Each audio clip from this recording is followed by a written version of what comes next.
Ang mabuting balita ng Panginoon ayon kay San Marcos. Papuri sa iyo, Panginoon.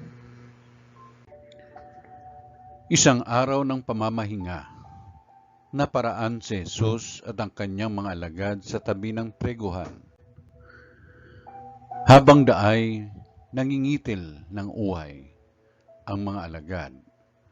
Kaya't sinabi ng mga Pariseo kay Jesus, "Tingnan mo ang ginagawa ng iyong mga alagad.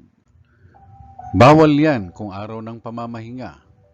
Sinagot sila ni Jesus, "Hindi pa ba ninyo nababasa ang ginawa ni David nung si Abiatar, ang pinakapunong saserdote, nang siya at kanyang mga kasamay magutom at walang makain?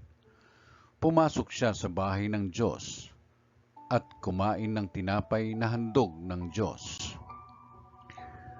Ayon sa kautusan, ang mga saserdote lamang ang may karapatang kumain niyon. Ngunit kinain niyon ni David at binigyan pa ang kanyang mga kasama."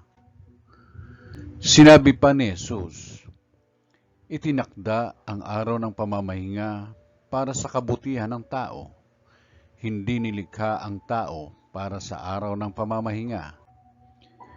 Kaya't maging ang araw ng pamamahinga ay nasa ilalim ng kapangyarihan ng anak ng tao."